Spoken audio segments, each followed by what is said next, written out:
Good day, everyone. I'm Madhu. I've been in Australia for more than a decade, a lifelong learner, an explorer of ideas, and someone who believes that understanding money is one of the most empowering skills in life. This is actually my second podcasting. My first podcast was centered on AI, personal growth, and learning from successful people who had found their ikigai. It was a series that taught me the value of conversations, curiosity, and how sharing knowledge can genuinely transform people's lives. And now I'm bringing that experience, that perspective, the same spirit into a topic that personally changed the way I think about my own future. It began when I met Prabhu, my co host in this podcast, who asked me to check my superannuation performance over the last 10 years. To my surprise, the returns were shockingly low. For years, I had been working hard, contributing regularly, trusting the system, only to realize my super hadn't grown anywhere near what I expected. It wasn't just disappointing, it was a wake up call. When I spoke with my friends in the Indian community in Australia, I realized so many of us shared a similar experience. Not knowing where our super is invested, not tracking its performance, and not understanding the investment options we actually have.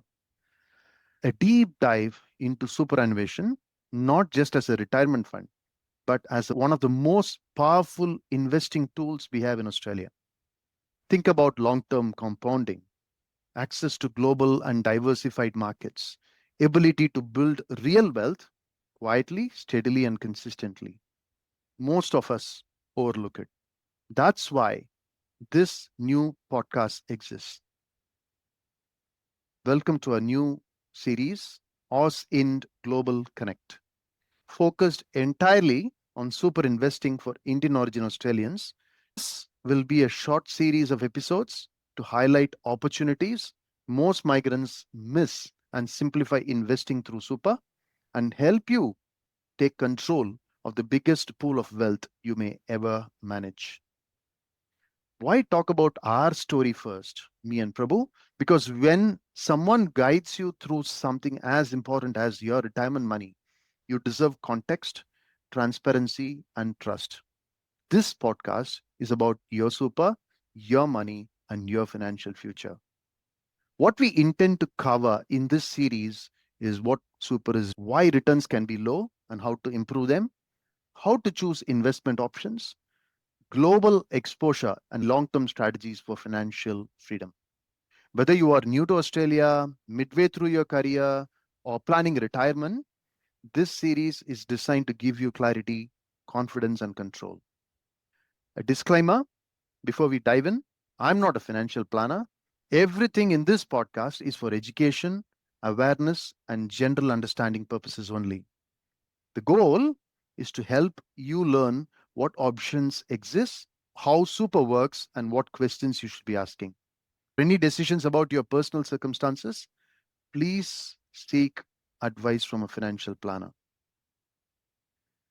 That's the introduction. I just wanted to hand it over to Prabhu. Thank you. I am Prabhu. I've been in Australia since 2006, and I've been investing in Indian equity since 2015. I started investing my personal money in 2015. I ideated the concept of investing Australian super in Indian equities in 2018. And since then, I've been successfully doing it. And the returns have been very good. I want to, reach out to millions of Indian originals and create awareness about this opportunity. Because whenever I had any discussion around this with my friends or Indian community, they had no idea. So through this podcast, as you mentioned earlier, we want to create awareness and reach as many people as possible. Let me ask you something, Madhu. Where do you see yourself at the age of 65 or the retirement age? Where do you see yourself with your super balance? Yeah. That's a good question. I haven't thought about it much, but when I connected with you a couple of months ago and I checked my super. I can say with the current run rate, maybe less than a million.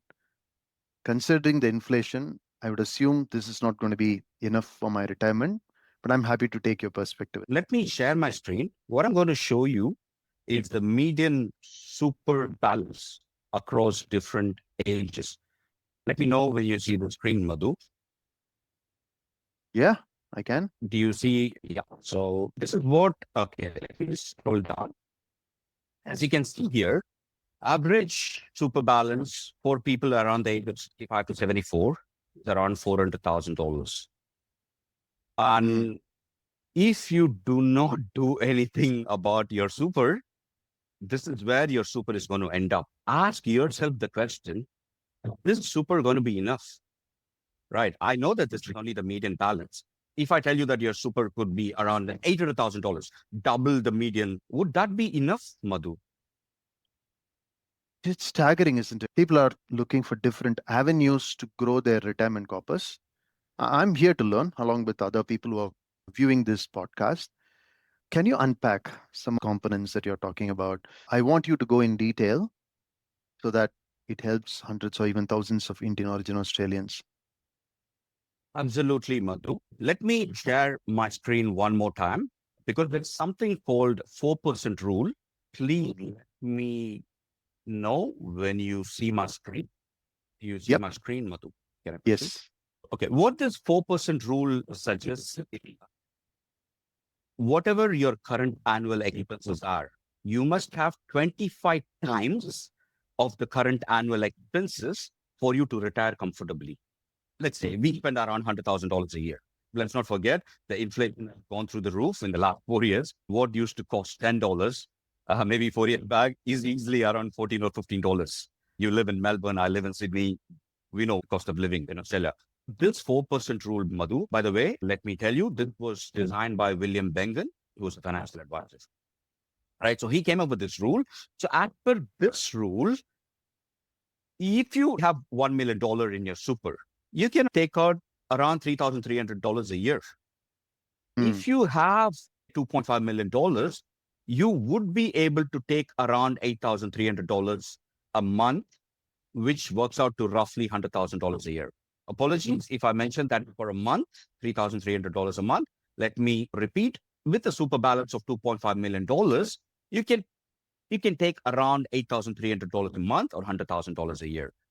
So it means that you should have at least around $2 million for you to retire comfortably. Let me stop sharing my screen. You need to have at least around $2 million. But are you the question at the current rate of your super balance? Maybe you can share your experience, right? Where do you see your super would end up with if you don't Yeah. act on it? I think when you showed the national average versus what I have done it with my super, I can clearly see that approximately anywhere between 500K to 750K is where most of the Indian origin Australians are going to land, which means that's actually one fifth of what we require when we retire from a monthly spend perspective. And that's going to be severely short, and people are going to be disappointed at that age. Is there anything that we could potentially do? I think we should do one more round of comparison to bolster our analysis a little bit more. Have you done any real example of super comparison of what it has actually yielded in the last 8 to 10 years? Absolutely. Let me know when you see the screen, and then I'm happy to explain what it's all about. Yeah. Okay, so as you can see here, what I have done or created here is a spreadsheet with few columns, right? So column A has the year, right? Mm. These are real numbers of an individual who has been in Australia for over 10 years. And we have only got it from the year 2017, but that individual has been here since 2015. Column B has the starting value. Most of us in origin Australians are migrants. There is also the employer contributions that come in every month or a fortnight, which translate into a yearly contribution. When you add the starting value and the contributions, you would end up with ending value. But what I have got in column E, F, and G, there are formulas built into this. Column E shows the annualized returns. Column F is nothing but your starting value plus contributions. And column G shows the real gain or loss based on all the numbers. What I strongly recommend is to please punch in your values. Let's say if you take starting value from year 17 or whatever that you want to enter here, put in your contributions and come up with the ending value. The most important thing here to understand is the annualized returns that you see in your super statements. They are pre-tax, pre-fees, and pre-expenses. Whatever you see in the super statements are pre-tax, pre-fees, pre-expenses. And super is subject to 15% of tax, right? Be it contributions. I mean, it varies for people earning over $250,000, but let's not take that as an example because that's an exception. So as per this, over the last 8 years, contributions are just over $181,000, which have resulted in a super balance as of 30th of June 2025 to be only $195,000. Uh, what do you think about this, Madhu? These are real numbers. I'm just crunching through these numbers, Prabhu, to make it simple for the audience, the viewers. What you're saying is the investment of 181K has only grown to about 195K over a period of 8 years. Is that correct? Absolutely, Madhu. It's a very simple thing, but people do not do the simple activity of check their super. I have a feeling that people are misled by the returns that they see in the super statements and think that things are going okay. Dive into it and check the balances over the last 8 to 10 years. And when you do this, you will see for yourself where your super is at. We are not talking about an individual who's earning $100,000. If you can see that this individual can contribute $25,000 last year and $20,000 in the previous year and the year before that, we are looking at someone who's earning around $175,000 because we all know that super is 12% of the overall pay. So if someone can contribute $20,000, it means that individual can around $170,000. Even for an individual like this, who is higher, let's pay scale, the super balance is only less than not even $200,000. And this person is 40 years, right? This individual is 40 years. And at this rate, this super company gave a projection as well. Their super at the age of 67 would be around $900,000, Madhu. If this is alarming, I don't know what else would be. Let's Sharing. simplify the annualized return here. There's a concept of CAGR, which I'm pretty much aware based on your explanation. Would you be able to explain that to our audience and talk about annualized returns versus a full life cycle return? Absolutely, Madhu. CAGR refers to compounded annual growth rate, which is nothing but your annualized return. What I shared in spreadsheet, right? Even though the numbers showed like 1%, 8%, 5%, overall the returns were only 8% over 8 years. So when you consider a compounded return, that wouldn't even come up to, let us say, 1%, right? Which is extremely minimal because Yeah. even the inflation in Australia over the last 4 to 5 years is around 4%. If the inflation is around 4%, and if your super is not even making 2%, we are actually losing value of money here, right? That is what CAGR is. It is the compounded annual growth rate. Right. Madhu, we people around the age of 65, 70, or even elderly people who are working not out of choice, but because they do not have enough money to retire. I asked myself the question in my mid 30s, and I came up with the solution of investing my super in Indian equity because when I'm around the age of 60 or 65, I wouldn't want to end up like them. I would want to have at least $2 million, if not more, in my super. And that is what CAGR is. It is the compounded annual growth rate. Madhu, we people around the age of 65, 70, or even elderly people who are working not out of choice, but because they do not have enough money to retire. I asked myself the question in my mid 30s, and I came up with the solution of investing my super in Indian equity because when I'm around the age of 60 or 65, I wouldn't want to end up like them. I would want to have at least $2 million, if not more, at that stage. So Sure. yeah, that is why I came up with the solution, Madhu.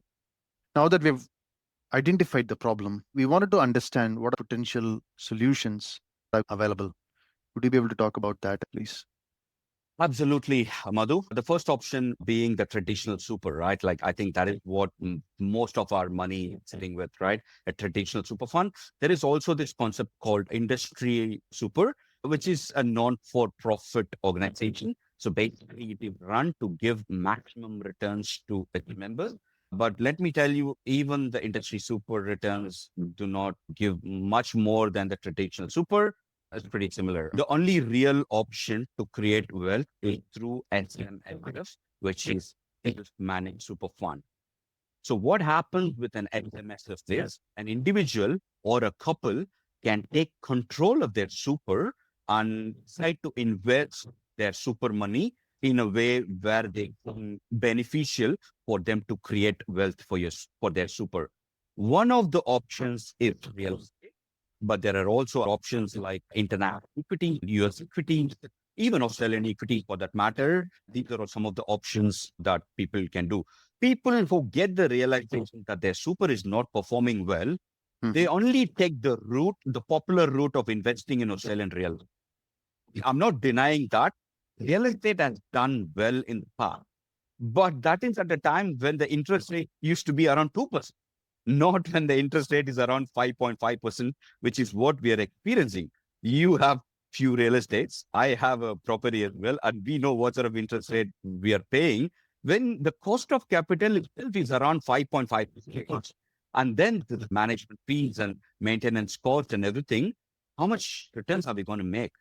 There are much better options available as long as an individual is willing to explore.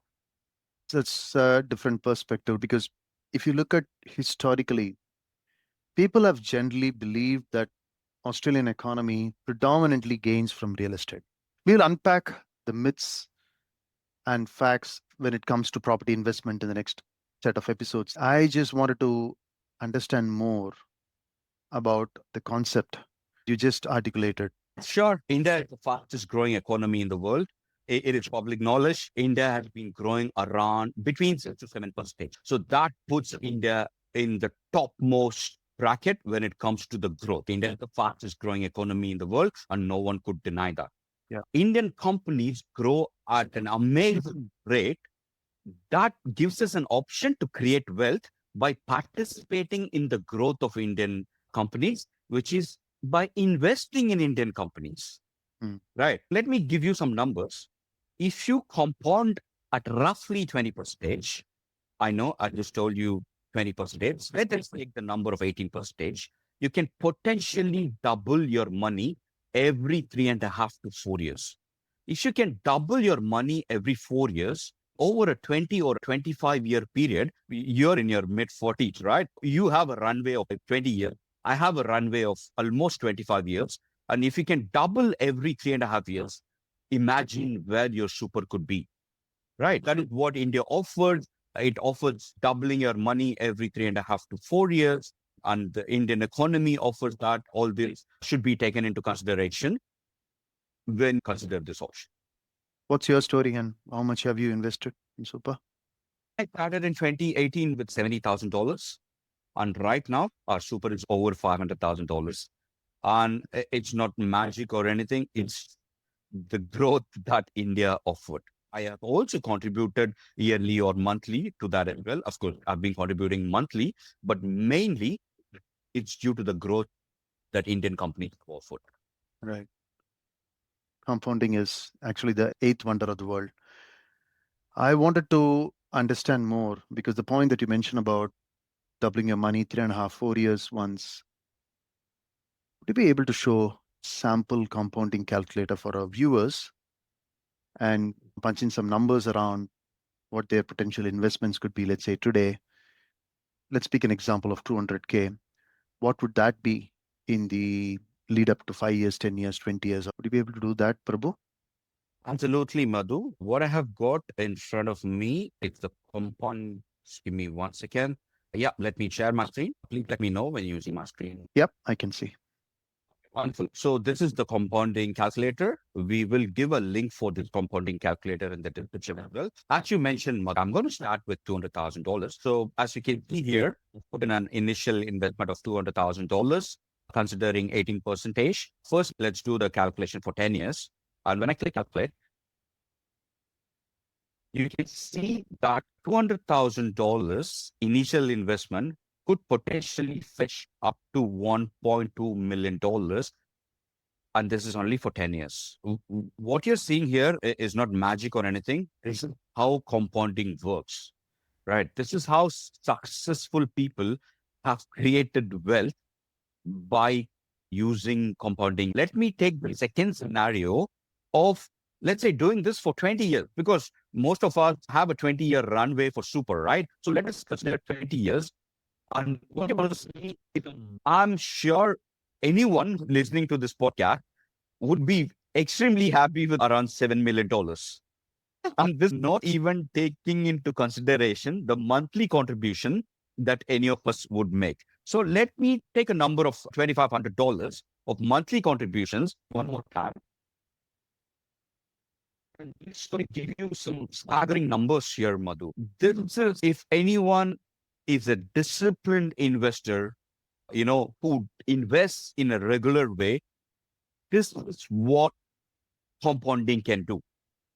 In India, there are thousands of people who have achieved these sort of numbers by investing regularly. I'm going to give you a couple of examples, Madhu. Right. There is an investor called Ramesh Damani who has been investing in the Indian equities for over 35 years. I'm going to share the video link where Ramesh Damani explains about compounding and wealth creation. See, I have only been doing it for 10 years, but eminent people like Ramesh Damani, they've been doing it for over 35 years. And in that video, he explains about compounding and Indian economy and what India as a country can give. Please check the link in the description where Ramesh Damani talks about compounding and what investing in India for over a long period of 20 or 25 years could potentially offer. I'm also going to share a link for the video of another eminent investor called Ramdev Agarwal. He is the founder of Motilal Oswal, one of the top asset management companies in India. They manage lakhs of crores, Madhu, right? Ramdev Agarwal, I think his personal net worth is around $3 billion US, which is around 25,000 crores. He has made all that money by investing in Indian equities. And in this video, he talks about, again, compounding, wealth creation, and what Indian economy has to offer. So, yeah, this is what I wanted to share in this initial podcast, Madhu. Anyone who watches this, I strongly recommend them to watch the videos and understand it from the experts, those who have done it over 30 or 35 years, and see what India can offer. I'm going to be skeptical, Prabhu, in terms of that 18% that you talked about, which obviously makes sense when it comes to compounding year on year. If it returns 18%, everyone is going to be happy.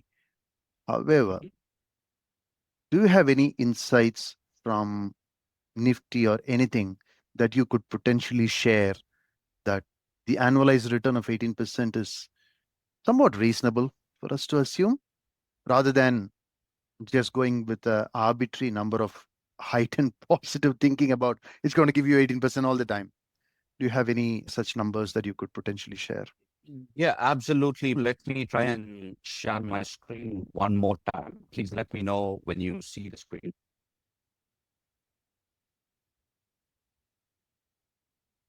As you mentioned, Madhu, like Nifty, for the benefit of audience, let me clarify what Nifty is. Nifty 50 is the index of the top 50 companies in India, right? It started in 1999. As you can see, it shows the date of January 1999. So at that stage, it was 890. The index value was 890. And as of Friday, it is at 26,202. This is just one index, which is called Nifty 50, which has top 50 companies in India. As you can see, in the last 25 years, it has grown from, even if you consider 1,000 up to 26,200. That is a return of 26 times, Madhu, in the last 25 years. And when you consider the compounding annual growth rate, or the CAGR, which I mentioned previously, this works up to roughly 14% of annualized returns. So if an index can give 14% of annualized returns, there are far more sophisticated investment products like a PMS, which stands for Portfolio Management Services, and AIF, which stands for Alternative Investment Fund. Right? These are superior investment products. Imagine what those products could offer. And that is why I am considering a return of 18%, which have been achieved by many fund managers over a period of 20 years. I'm not considering a track record of 1 or 2 years. I'm considering a track record of over 20 years. There are many fund managers who have successfully achieved 18 or even more than that in the last 2 decades. That is the reasoning behind why I considered a return of 18% compounded annual return, Madhu. Yeah. A lot of great takeaways today, Prabhu. There's a lot of education personally for me, and I'm pretty sure the audience who's seeing this, they'll also get benefited. As far as the takeaways are concerned, one is the 4% rule, which is awesome just to understand what we require when we retire. Two, how Super is performing.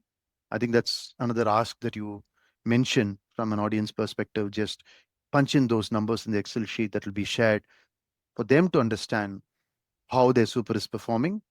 I'm pretty sure there are many key people who would be loving to understand their returns. And third, about the Indian equities and investment as a whole, along with their compounding calculator, which they can play around and see what type of retirement corpus that they would want.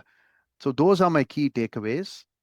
And it's been an immense pleasure talking to you and understanding more about this. We'll unpack more in the coming episodes. I wanted to do the Australian property market comparison versus Indian equity comparison. That's something many people will be eager to see. Thank you, everyone, for tuning into this. And thank you, Prabhu. We'll talk soon. Thanks a lot, Madhu.